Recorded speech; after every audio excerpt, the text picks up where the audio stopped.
Lucas chapter 23 verse 34. At sinabi ni Jesus, Ama, patawarin mo sila, sapagkat hindi nila nalalaman ang kanilang ginagawa. Tinatawad po tayo ni Jesus at binigyan ng pagkakataon dahil marami na tayong nagawang kasalanan. Dahil hindi daw po tayo aware sa mga ginagawa natin. At sana po ngayong tinatawag na tayo ng Panginoon ay maging aware na po tayo.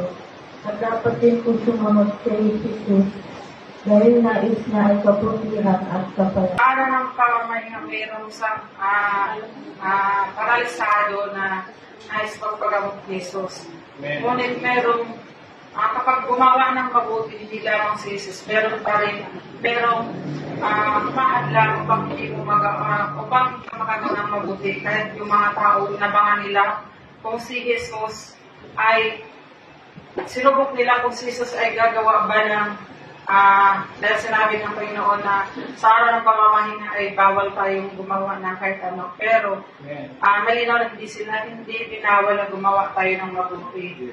Kaya kahit si Jesus sinahadlangan ng mga tao pang makagawa siya ng mabuti. Kaya tayo, kung si Jesus sinubok nila, lalo pa kaya tayo, susubukin talaga tayo ng ating kalaban na may gagamitin sila ng mga tao pag hindi tayo nagawa ng mabuti. Hindi lamang po pala sa araw ng pamamahinga na tayo magsimba lang, kailangan din pala natin gumawa ng mabuti. Hindi naman din sa atin na pag nais natin gumawa ng mabuti, meron talagang pagkabutihan ng ginagawa natin, may naiinggit. Pero pag kasama ng ginagawa natin, natutuwa kayo ating kalaban. Kaya, maingat po tayo kasi hindi lang po sila ang kalaban natin. Lagi ang sarili natin, number one natin kalaban. Kasi, halimbawa po, araw ng pamahinga o pagsimba natin, kung hindi man kalaban ang hadlang sa atin, sarili natin, yung sunod na lang ako kasi may tindahan naman ako ni Lord.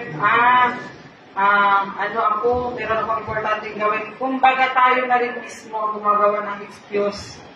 Tulad po namin na, ang pinagagawin ko talaga sa pagbilinggo, maaga kami. Pero yun, lagi kamahalan kami na huli. Pero pasalamat pa rin po ako sa Panginoon kasi hindi naman po niya hinayaan na patuloy kong manalo po ang kahinaan natin. Kaya patuloy sa Panginoon po. Amen.